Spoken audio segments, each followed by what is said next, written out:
In this video, I interview Myka Stauffer, mom and lifestyle influencer, and she shares how she went from being a nurse to a full-time YouTuber, tips for growing fast over the last 3.5 years, and some unique strategies when it comes to making money with brand deals. Coming up.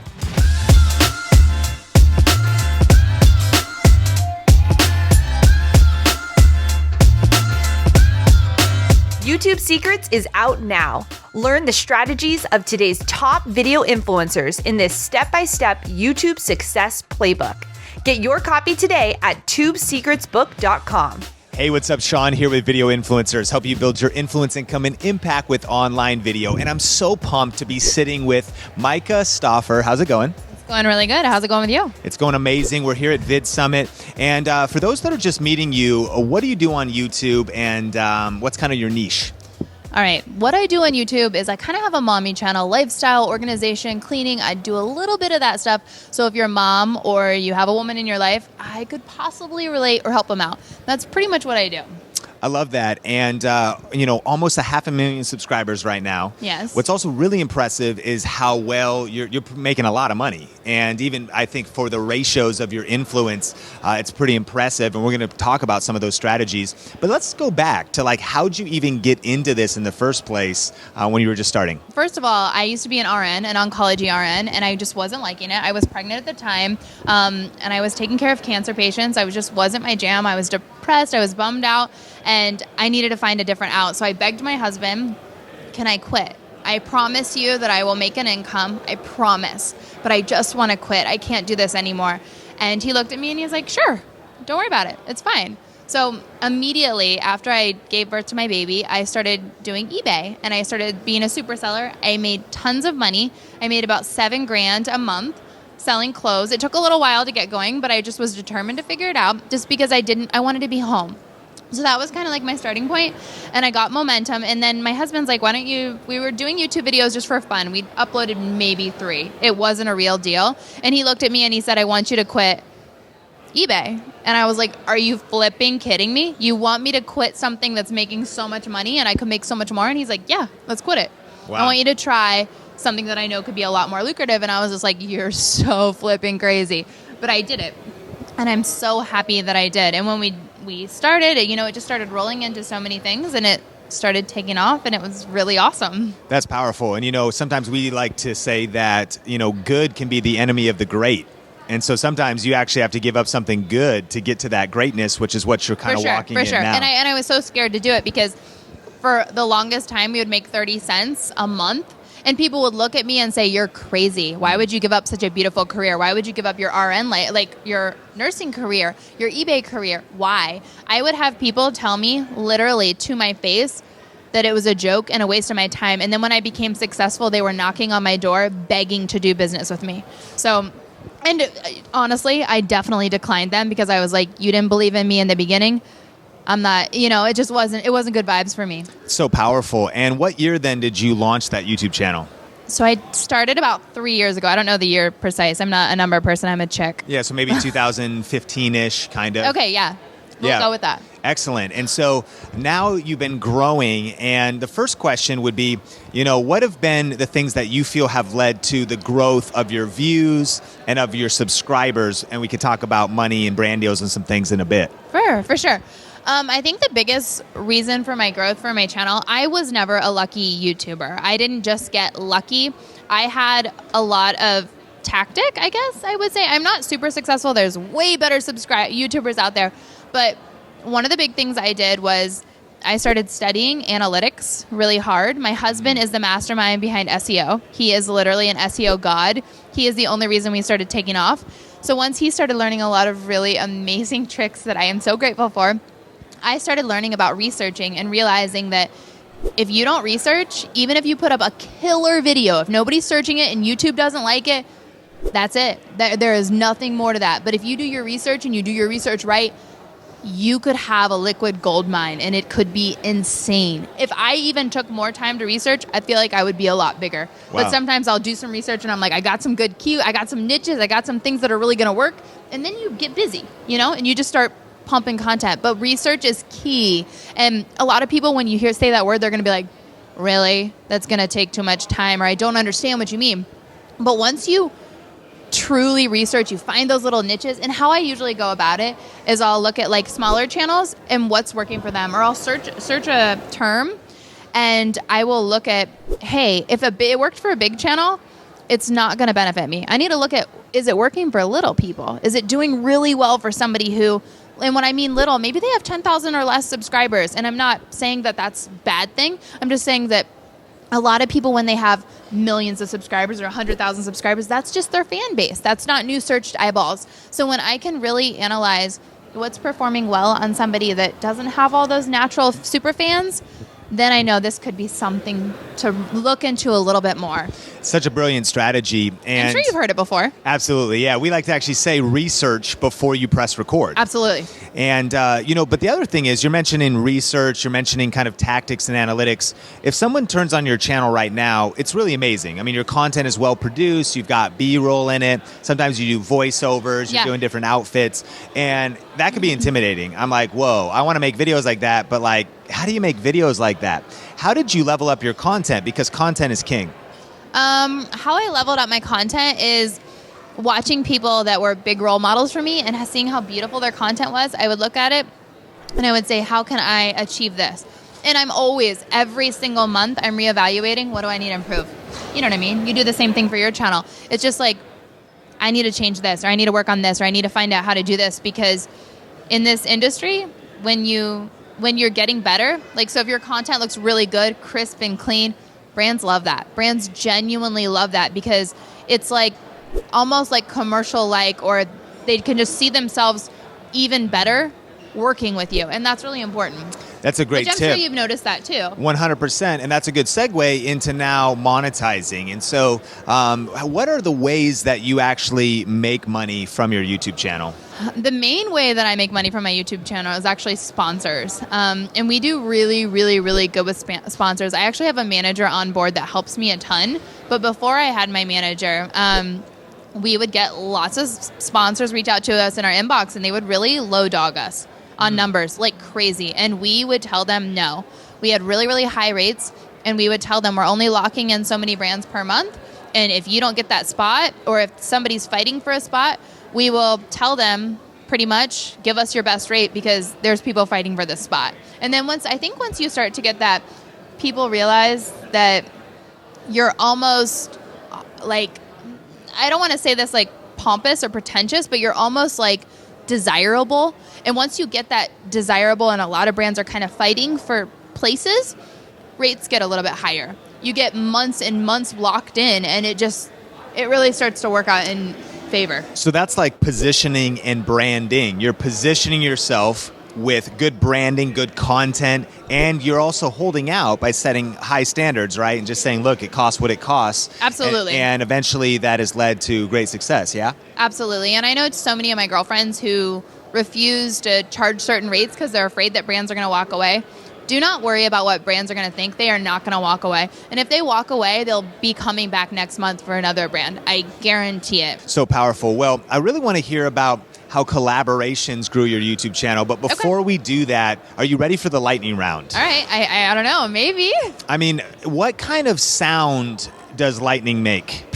Trick question. Lightning doesn't make a sound. Choo, choo, choo, choo. Lightning round. 3, 2, 1. Coffee or tea? Neither. Am I allowed to say that? What about you? You're allowed to say anything. I like coffee. Okay. Okay, it's coffee for us. What's your beverage of choice? Lemonade.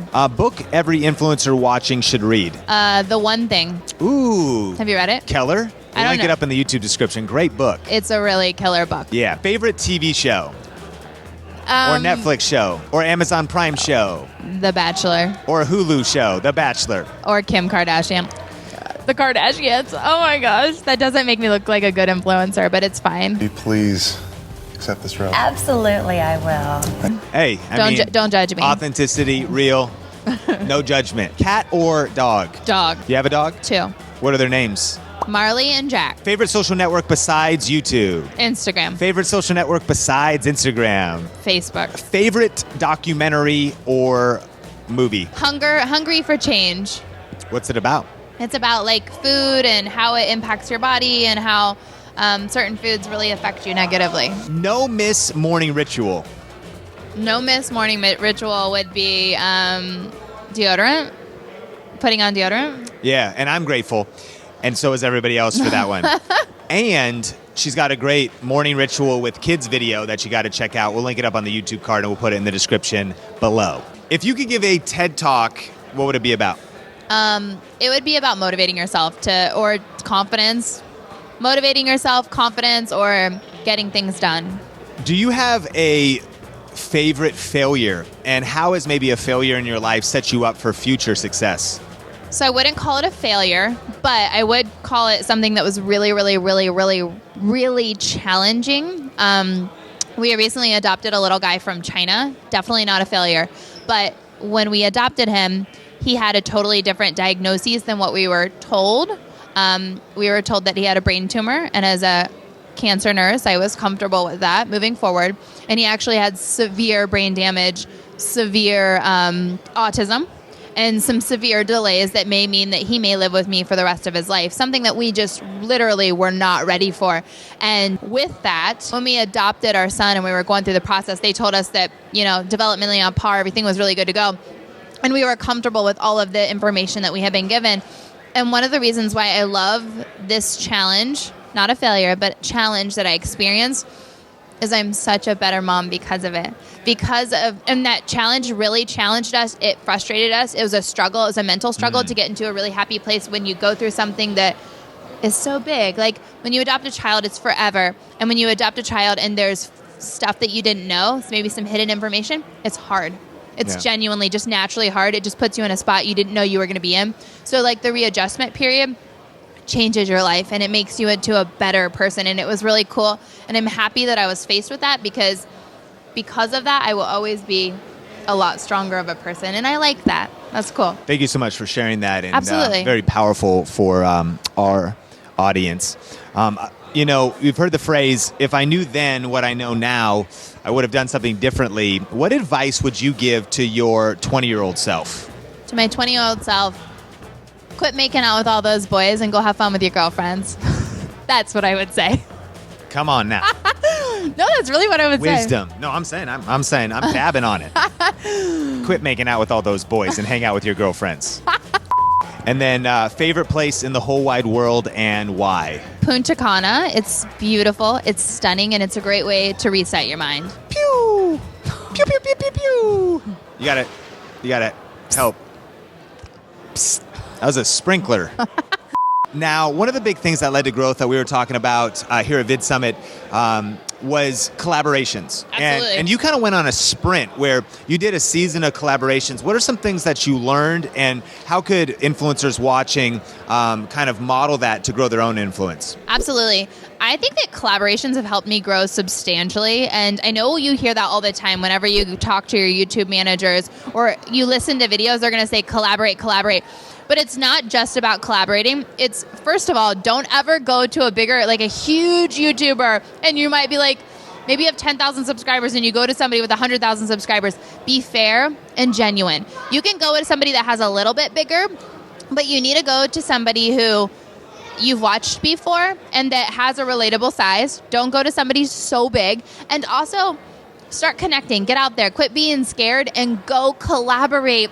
We have the best space ever. YouTube is absolutely amazing because 90% of us really like to work together. We're not jerks and we want to grow. We equally want to grow. This is a fair platform.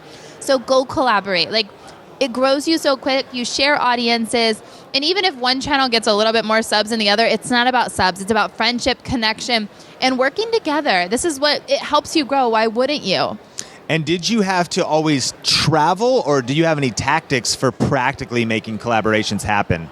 Honestly, just reaching out and reaching out to people that I've liked, people that I've cared about. Sometimes I'll do some travels, but I've actually noticed just shout out collabs perform a little bit better and it doesn't cost as much. What is that? So if I was saying, hey, me and Sean are working on a video today, I really like his content because X, Y, and Z. He's a really good guy. He's really passionate about what he does. And then I would put a B-roll of your content and why you're awesome. And that would be an easy shout out. It's super simple. You can do it no matter what state you live in. And you guys have seen collaborations all the time. You don't need me to explain that. But start collaborating, work with people. It's so easy and it's so helpful, especially if you really want to grow. I love it. Well, thank you so much for adding value to the influencers community. I don't know if I added any value. You added massive value, and you're also putting out a lot of valuable content. And so what are you up to? What are some of the projects you have going on, your different channels? You got a vlog channel, and of course, we'll link everything up in the description below. Some of the projects that we're up to, we're moving into a new house soon, so I'm really excited to move into the house and to see what we can do with it. I know that seems really silly, but we also have a big secret that we haven't told anyone. I cannot tell you on here. Go to my channel and you will find out that I have a big secret that is kind of a surprise. So check out all of the channels in the description below. Now, influencers watching as we close, this can be tough. You know, it's kind of like entrepreneurship. There's ups, there's downs, For it's sure. discouraging. Can you leave the influencers watching with some final words of encouragement to press through whatever season of life they're in right now in growing their brand, their business, and their channel?